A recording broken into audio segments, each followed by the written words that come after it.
Unacademy Kerala PSC 10th level preliminary പരീക്ഷകൾക്ക് തയ്യാറെടുക്കുന്ന നിങ്ങൾക്കായി ഒരുക്കുന്നു നേട്ടം A 30-day crash course for 10th level prelims. 30 ദിവസത്തിലധികം നീണ്ടു നിൽക്കുന്ന ഈ ക്രാഷ് കോഴ്സിൽ പങ്കെടുക്കുന്നതിലൂടെ നിങ്ങൾക്ക് 10th ലെവൽ പ്രിലിമിനറി എക്സാമിൻ്റെ സിലബസിലെ മുഴുവൻ ടോപ്പിക്സും കവർ ചെയ്യാൻ കഴിയും. നിങ്ങളെ വിജയത്തിലെത്തിക്കാൻ അൺഅക്കാഡമിയുടെ ടോപ്പ് എഡ്യൂക്കേറ്റേഴ്സ് നേതൃത്വം നൽകുന്ന ഈ ബാച്ച് കോഴ്സിൽ നിങ്ങളെല്ലാവരും തന്നെ എൻറോൾ ചെയ്യൂ. ഓരോ സബ്ജക്ട്സും കൈകാര്യം ചെയ്യുന്ന എഡ്യൂക്കേറ്റേഴ്സിനെ നമുക്ക് പരിചയപ്പെടാം. Natural science Shafi Thomson, physical science Jafar Sadiq, facts about Kerala Muhammad Roshan, constitution Haja Muhammad, facts about India Rahul Chandran, current affairs Satish Kumar, maths Ismail Kaladi. So guys, don't waste your time. December 28 ആരംഭിക്കുന്ന ഈ ബാച്ച് കോഴ്സിൽ നിങ്ങളെല്ലാവരും തന്നെ ഇപ്പോൾ തന്നെ മറക്കാതെ എൻറോൾ ചെയ്യൂ. ഈ ഇൻഫർമേഷൻ നിങ്ങളുടെ ഫ്രണ്ട്സിന് പാസ് ചെയ്യൂ. Let's crack it. എൻ്റെ എല്ലാ കൂട്ടുകാർക്കും അൺഅക്കാഡമി എന്ന ഈ ഒരു ഓൺലൈൻ എഡ്യൂക്കേഷൻ പ്ലാറ്റ്ഫോമിലേക്ക് സ്വാഗതം. ഞാൻ ആസിഫ് തുളുവത്ത്. ഇന്ന് നിങ്ങൾക്ക് എല്ലാവർക്കും ഒരുപോലെ ഉപയോഗപ്പെടുന്ന ഒരു കണ്ടന്റുമായിട്ടാണ്, ഒരു മെമ്മറി കോഡുമായിട്ടാണ് ഞാൻ നിങ്ങളുടെ മുന്നിലേക്ക് വന്നിട്ടുള്ളത്.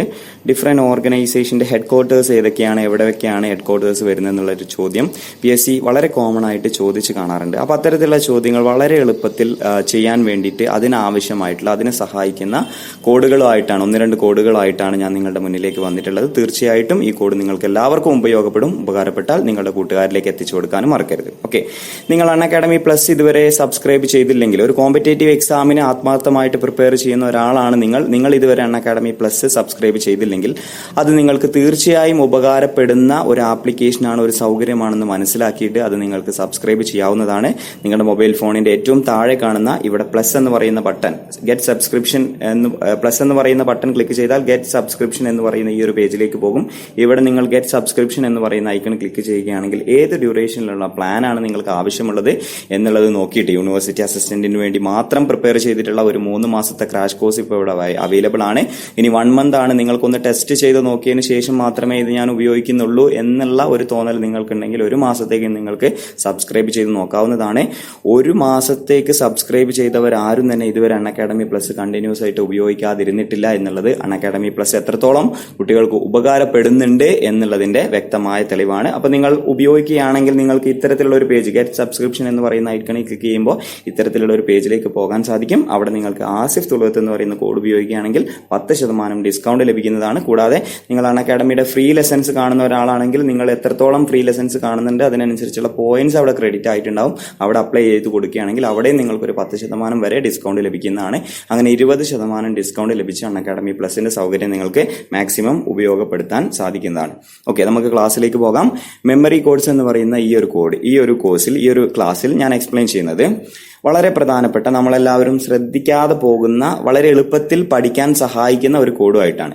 ഓക്കെ, നമ്മൾ വളരെയധികം കേട്ട് പരിചയമുള്ള കുറച്ച് ക്വസ്റ്റ്യൻസ് ആണ്. വേൾഡ് ഹെൽത്ത് ഓർഗനൈസേഷന്റെ ഹെഡ് ക്വാർട്ടേഴ്സ് എവിടെയാണ് വരുന്നത്? ഇന്റർനാഷണൽ ലേബർ ഓർഗനൈസേഷന്റെ ഹെഡ് ക്വാർട്ടേഴ്സ് എവിടെയാണ് വരുന്നത്? വേൾഡ് ട്രേഡ് ഓർഗനൈസേഷന്റെ ഹെഡ് ക്വാർട്ടേഴ്സ് എവിടെയാണ് വരുന്നത്? അത്തരത്തിലുള്ള ജനറൽ ആയിട്ടുള്ള ഒരുപാട് ചോദ്യങ്ങൾ PSC എക്സാമുകൾക്ക് ചോദിക്കാറുണ്ട്.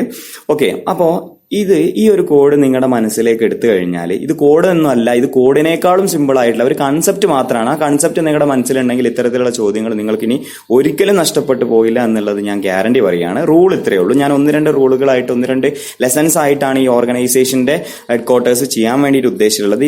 ഈ 1ാമത്തെ ലെസണിൽ പറയുന്നത് വളരെ സിമ്പിൾ ആയിട്ടുള്ള ഒരു കാര്യമാണ്. ഒന്ന് ജസ്റ്റ് ശ്രദ്ധിച്ചിരുന്നാൽ മതി. If the name of any organisation starts with world or international, world എന്നോ ഇന്റർനാഷണൽ എന്നോ വെച്ചിട്ടാണ് സ്റ്റാർട്ട് ചെയ്യുന്നതെങ്കിൽ, ഏതൊരു ഓർഗനൈസേഷനും സ്റ്റാർട്ട് ചെയ്യുന്നത് വേൾഡ് ഓർ ഇന്റർനാഷണൽ ആണെങ്കിൽ, and ends with organisation, world എന്നോ ഇന്റർനാഷണൽ എന്നോ വെച്ച് സ്റ്റാർട്ട് ചെയ്യുന്നു, അതിന്റെ ഫസ്റ്റ് ലെറ്റർ അല്ലെങ്കിൽ ഫസ്റ്റ് വേർഡ് എന്ന് പറയുന്നത് വേൾഡ് അല്ലെങ്കിൽ ഇന്റർനാഷണൽ ആണ്, അത് എൻഡ് ചെയ്യുന്നത് ഓർഗനൈസേഷൻ എന്നാണെങ്കിൽ അതിന്റെ ഹെഡ് ക്വാർട്ടേഴ്സ് പഠിക്കാൻ വളരെ എളുപ്പമാണ്. അതെല്ലാം ജനീവയിലായിരിക്കും, സ്വിറ്റ്സർലാൻഡിലായിരിക്കും. അതായത് ഒരു ഉദാഹരണമായിട്ട് പറയുകയാണെങ്കിൽ world health organisation, world intellectual property organisation, ഇത് സ്റ്റാർട്ട് ചെയ്യുന്നത് നോക്കൂ, വേൾഡിലാണ് സ്റ്റാർട്ട് ചെയ്യുന്നത്, അവസാനിക്കുന്നത് ഓർഗനൈസേഷനാണ് അല്ലെ. ഇനി world metallographical organisation, world trade organisation, organisation, ഇതൊക്കെ സ്റ്റാർട്ട് ചെയ്യുന്നത് വേൾഡിലാണ് അല്ലെ, അവസാനിക്കുന്നതോ ഓർഗനൈസേഷനിലാണ്. അപ്പൊ വേൾഡിൽ സ്റ്റാർട്ട് ചെയ്യുന്നു, അവസാനിക്കുന്നത് ഓർഗനൈസേഷനിലാണെങ്കിൽ അതിന്റെ ഹെഡ് ക്വാർട്ടേഴ്സ് എന്ന് പറയുന്നത് എവിടെയായിരിക്കും? ജനീവയിലായിരിക്കും, സ്വിറ്റ്സർലാൻഡിലായിരിക്കും. ഓക്കെ, അതുപോലെ തന്നെ ഇന്റർനാഷണൽ സ്റ്റാർട്ട് ചെയ്ത് ഓർഗനൈസേഷനിൽ അവസാനിക്കുന്ന സംഘടനകളും എവിടെയാണ് അതിന്റെ ഹെഡ് ക്വാർട്ടേഴ്സ് എന്ന് പറയുന്നത്? ജനീവയിലാണ്, സ്വിറ്റ്സർലാൻഡിലാണ്. ഓക്കെ, അപ്പൊ International Labour Organisation, okay, International Committee for Red Cross Organisation, International Standardisation Organisation, ഇത്രയും ഓർഗനൈസേഷൻ ഇന്റർനാഷണലിൽ സ്റ്റാർട്ട് ചെയ്യുന്നു, ഓർഗനൈസേഷനിൽ അവസാനിക്കുന്ന International Labour Organisation, International Committee for Red Cross Organisation, International Standardisation Organisation. ഇതൊക്കെയാണ് പ്രധാനമായിട്ടും PSC നോക്കിക്കാണുന്ന വളരെ പ്രധാനപ്പെട്ട ഓർഗനൈസേഷൻസ്. ഓക്കെ, ഇന്റർനാഷണൽ സ്റ്റാർട്ട് ചെയ്യുന്നു, ഓർഗനൈസേഷനിൽ അവസാനിക്കുന്നു. അതും എവിടെയാണ് അതിന്റെ ഹെഡ് ക്വാർട്ടേഴ്സ്? ജനീവയാണ്, സ്വിറ്റ്സർലാൻഡിലാണ്. അവിടെ മനസ്സിലാക്കി വെക്കേണ്ട ഒരു എക്സെപ്ഷൻ എന്ന് പറയുന്നത്, ചെറിയൊരു എക്സെപ്ഷൻ എന്ന് പറയുന്നത് എന്താണ്? IMO, ഇന്റർനാഷണൽ മാരിടൈം ഓർഗനൈസേഷൻ എന്ന് പറയുന്ന പ്രധാനപ്പെട്ട ഒരു ഓർഗനൈസേഷൻ ഉണ്ട്. PSC ഒരു പ്രാവശ്യം ചോദിച്ചൊരു ചോദ്യം കൂടിയാണ്. അതിന്റെ ഹെഡ് ക്വാർട്ടേഴ്സ് എന്ന് പറയുന്നത് ലണ്ടൻ ആണെന്ന് മാറ്റി പഠിക്കുക കേട്ടോ. IMO, ഇന്റർനാഷണൽ മാരിടൈം ഓർഗനൈസേഷന്റെ മാത്രം, ഇന്റർനാഷണലിൽ തുടങ്ങിയ ഓർഗനൈസേഷനിൽ അവസാനിക്കുന്ന ഏറ്റവും പ്രധാനപ്പെട്ട ഒരൊറ്റ സംഘടനയുള്ളൂ, അതിന്റെ ഹെഡ് ക്വാർട്ടേഴ്സ് എന്ന് പറയുന്നത് ലണ്ടൻ ആണ്. ബാക്കിയൊക്കെ അത് വേൾഡിൽ തുടങ്ങിയ ഓർഗനൈസേഷനിൽ അവസാനിച്ചാലും ഇന്റർനാഷണൽ തുടങ്ങിയ ഓർഗനൈസേഷനിൽ അവസാനിച്ചാലും അതിന്റെ ഹെഡ് ക്വാർട്ടേഴ്സ് എന്ന് പറയുന്നത് എവിടെയാണ്? സ്വിറ്റ്സർലാൻഡിലെ ജനീവയാണെന്നുള്ള കാര്യം ഒന്ന് ഓർത്തിരിക്കുക. ഓക്കെ, ഇനി അതുപോലെ തന്നെ ഒരു കൂട്ടത്തിൽ പഠിച്ചിരിക്കേണ്ട പ്രധാനപ്പെട്ട ഒരു കൺസെപ്റ്റാണ് united nations conference on trade and development എന്ന് പറയുന്ന സംഘടനയുടെ ഹെഡ് ക്വാർട്ടേഴ്സും എവിടെ തന്നെയാണ്? ജനീവയിലാണ്, സ്വിറ്റ്സർലാൻഡിലാണെന്നുള്ള കാര്യം ഓർത്തിരിക്കുക. അപ്പോൾ വളരെ പ്രധാനപ്പെട്ട, വളരെ സിമ്പിൾ ആയിട്ട് മനസ്സിലാക്കാവുന്ന ഒരു കോഡ് മാത്രമാണ് ഇവിടെ പറഞ്ഞത്. എന്താണ്? വേൾഡ് അല്ലെങ്കിൽ ഇന്റർനാഷണലിൽ തുടങ്ങുകയും ഓർഗനൈസേഷനിൽ അവസാനിക്കുകയും ചെയ്യുന്ന ലോക സംഘടനകളുടെ സെന്റർ അല്ലെങ്കിൽ ഹെഡ് ക്വാർട്ടേഴ്സ് എന്ന് പറയുന്നത് എവിടെയാണ്? ജനീവയിലാണ് എന്നുള്ള കാര്യം ഒന്ന് ഓർത്തിരുന്നാൽ മതി. ഓക്കെ, ഇനി എന്റെ കൂട്ടുകാരോട് ഇന്നത്തെ ക്ലാസ്സിൽ ഞാൻ കൂട്ടിച്ചേർത്ത് പറയാൻ ആഗ്രഹിക്കുന്ന വളരെ പ്രധാനപ്പെട്ട ഒരു കാര്യം, ഈ ഒരു കോഴ്സ് കാണുന്ന എല്ലാവരും, മെമ്മറി കോഴ്സ് എന്ന് പറയുന്ന ഈ ഒരു കോഴ്സ് വളരെയധികം കുട്ടികൾ കാണുന്നുണ്ട്. ആ കൂട്ടുകാരോട് എല്ലാവരോടും കൂടിയിട്ട് ഞാനൊരു കാര്യം പറയുകയാണ്. ഇന്ന് ഈവനിങ്ങിൽ 9:30 ഫിസിക്സ് റിലേറ്റഡ് ആയിട്ടുള്ള ചോദ്യങ്ങൾ ഏതൊക്കെയാണ് PSC പരീക്ഷയ്ക്ക് ചോദിക്കാറുള്ളത്, എന്തൊക്കെ കാര്യങ്ങളാണ് ഫിസിക്സിൽ നിന്ന് നമ്മൾ പഠിക്കേണ്ടത് എന്നുള്ളത് കോൺസെൻട്രേറ്റ് ചെയ്തുകൊണ്ട് ഇന്ന് രാത്രി 9:30 മണിക്ക് 9:30 നമ്മൾ എന്ത് ചെയ്യുന്നുണ്ട്? ഒരു സ്പെഷ്യൽ ക്ലാസ് കണ്ടക്ട് ചെയ്യുന്നുണ്ട്. ഓക്കെ, ആ സ്പെഷ്യൽ ക്ലാസ് തീർച്ചയായിട്ടും നിങ്ങൾക്ക് അറ്റൻഡ് ചെയ്യാവുന്നതാണ്. അത് ഫ്രീ ആയിട്ട് അറ്റൻഡ് ചെയ്യാവുന്നതാണ്. നമുക്കറിയാം, ജനറൽ സയൻസ് എന്ന് പറയുന്ന കാറ്റഗറിയിൽ നിന്ന് ഫിസിക്സിൽ നിന്നും കെമിസ്ട്രിയിൽ നിന്നും ബയോളജിയിൽ നിന്നും 10 ചോദ്യങ്ങൾ, ആ 3 സബ്ജക്റ്റിൽ നിന്നും കൂടി 10 ചോദ്യങ്ങളാണ് PSC ചോദിക്കാറുള്ളത്.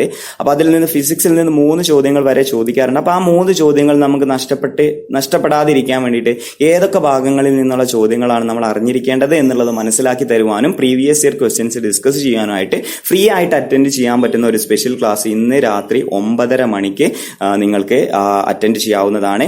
ഫ്രീ ആയിട്ട് ഒന്നും തന്നെ ഇല്ല. ഇപ്പൊ മുതൽ നിങ്ങൾക്ക് രജിസ്റ്റർ ചെയ്യാവുന്നതാണ്. രജിസ്റ്റർ ചെയ്ത് കഴിഞ്ഞാൽ നിങ്ങൾക്ക് ക്ലാസ്സിലേക്ക് ആ സമയമാകുമ്പോൾ വന്നാൽ മതി. അൺഅക്കാഡമി പ്ലസ് എങ്ങനെയാണ് ഉപയോഗിക്കേണ്ടത്, അൺഅക്കാഡമി പ്ലസിന്റെ സവിശേഷത എന്തൊക്കെയാണെന്നുള്ള കാര്യം നമുക്ക് അവിടെ നിന്ന് മനസ്സിലാക്കാവുന്നതാണ്. അപ്പൊ തീർച്ചയായിട്ടും സാധിക്കുന്നവരൊക്കെ ആ ക്ലാസ് അറ്റൻഡ് ചെയ്യാവുന്നതാണ്. അപ്പോൾ ഞാൻ കൂട്ടിച്ചേർത്ത് പറയുന്നു, അൺഅക്കാഡമി പ്ലസ് എന്ന് പറയുന്നത് കോമ്പറ്റേറ്റീവ് എക്സാമുകൾക്ക് പ്രിപ്പയർ ചെയ്യുന്ന എല്ലാവർക്കും ഒരുപോലെ ഉപകാരപ്പെടുന്ന ഒരു ക്ലാസ്സാണ്. അപ്പോൾ തീർച്ചയായിട്ടും ആ സൗകര്യം നിങ്ങൾക്ക് ഉപയോഗപ്പെടുത്താവുന്നതാണ്. ഫ്രീ ആയിട്ട് തന്നെ അൺഅക്കാഡമി പ്ലസിന്റെ സവിശേഷത അറിയാനുള്ള ഒരു അവസരം കൂടിയാണ്. കൂടാതെ ഫിസിക്സിൽ നിന്നുള്ള ചോദ്യങ്ങളൊക്കെ എത്തരത്തിലാണ് ഈസി ആയിട്ട് നമുക്ക് സ്കോർ ചെയ്യാം എന്നുള്ളത് നിങ്ങൾക്ക് മനസ്സിലാക്കാനും സാധിക്കും. അപ്പൊ ആ സൗകര്യങ്ങളൊക്കെ ഉപയോഗപ്പെടുത്തുക. ഈ ഒരു പ്രൊഫൈലിൽ നിങ്ങൾ നൽകിയ സപ്പോർട്ട് എനിക്ക് ഒരിക്കലും മറക്കാനാവില്ല. നിങ്ങൾ നൽകിയ സപ്പോർട്ട് കൊണ്ട് മാത്രമാണ് അൺഅക്കാഡമി എന്ന് പറയുന്ന പ്ലാറ്റ്ഫോമിൽ, അത് പ്ലസിൽ ക്ലാസ് എടുക്കുന്നതുമായി ബന്ധപ്പെട്ടാണെങ്കിലും ഫ്രീ ലെസൺസിലാണെങ്കിലും ഒക്കെ എന്റെ കണ്ടിന്യൂഷൻ എന്ന് പറയുന്നത്, എന്റെ തുടർച്ച എന്ന് പറയുന്നത് നിങ്ങളുടെ സപ്പോർട്ടാണ്. അപ്പൊ തീർച്ചയായിട്ടും സപ്പോർട്ട് ചെയ്യും, ആ ക്ലാസ്സിൽ ഉണ്ടാവും എന്നുള്ള വിശ്വാസത്തിൽ ഈ ഹെഡ് ക്വാർട്ടേഴ്സുമായി ബന്ധപ്പെട്ട കൂടുതൽ ക്വസ്റ്റ്യൻസും കൂടുതൽ മെമ്മറി കോഡുമായിട്ട് ഉടൻ തന്നെ നമുക്ക് കണ്ടുമുട്ടാം. അതുവരെ എല്ലാവർക്കും നന്ദി, നമസ്കാരം, താങ്ക് യു.